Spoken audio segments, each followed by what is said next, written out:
boaio.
Toma chauelé, oroni bode.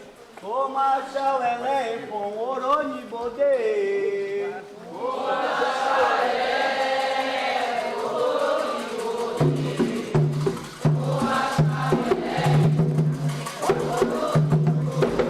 Toma chauelé, oroni bode. Toma chauelé, oroni bode.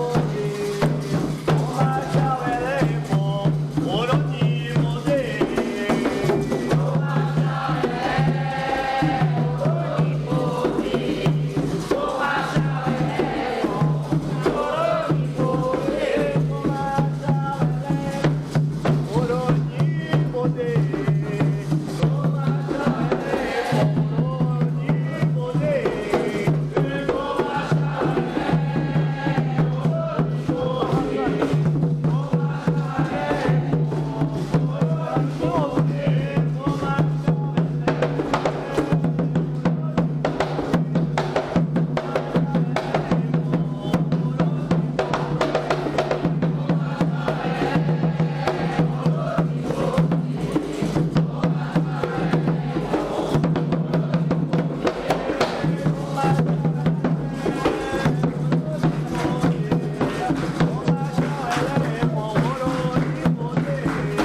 união, é nós estarmos aqui. Eu tenho que agradecer minha família de Axé e Bom, que me ajuda e que faz. Hoje é um dia especial para mim. Silvioar, Marco Aurélio sabe que eu já dei vários dias na minha casa. Vários. Mas igual a esse, eu nunca vai existir outro na minha vida.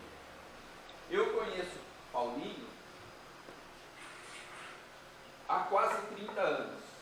Eu era um bandista, ele foi meu filho, um bandista, ele viu eu querer ir no candomblé, ele viu eu nascer do orixá, ele viu Oxóssi catar minha cabeça a primeira vez, ele esteve quando Oxum me catou a primeira vez, ele esteve na abertura do meu barracão, e hoje, este ano, ele completa 8 anos de santo, apesar de estar 30 anos ao meu lado.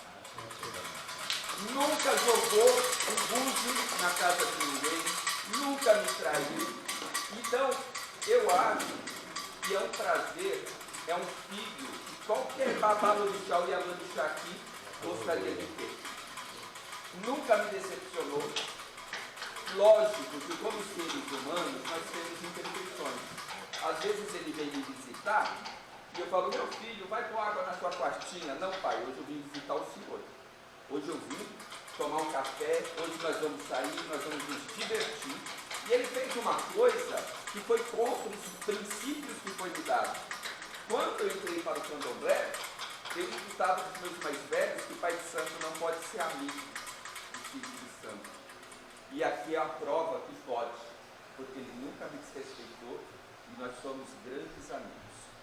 Então, meu filho, está aqui o que eu poderia fazer. Tudo que eu aprendi, o que eu pude fazer por Oxóssi e por você, está nessa obrigação. Eu fui buscar fundamento dos meus mais velhos, estão aqui meus mais velhos.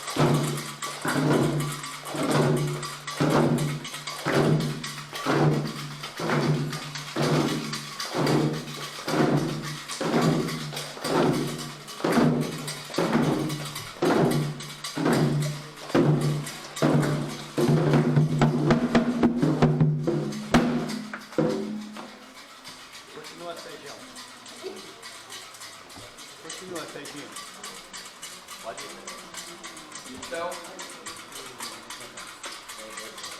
eu só tenho a agradecer, porque estar no candomblé com a minha família é bom presente, com meu orgão da casa do pai de Val, meu tio,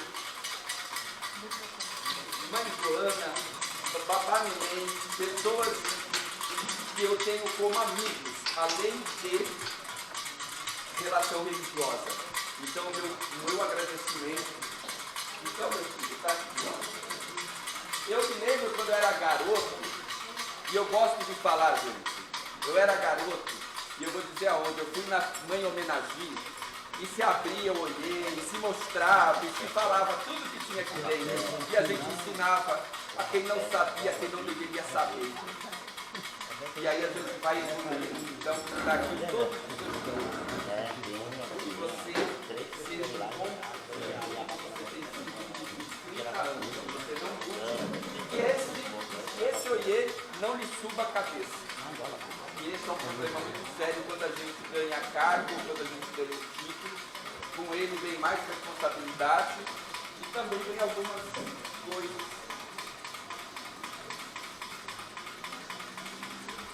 Muitos dizem que esse fio a gente não tem mais o prazer de ver, né? Era tão bonito você estar no candomblé, diferenciar os cebolas, os pais de santo, com esse fio. E hoje se perdeu, mas aqui a gente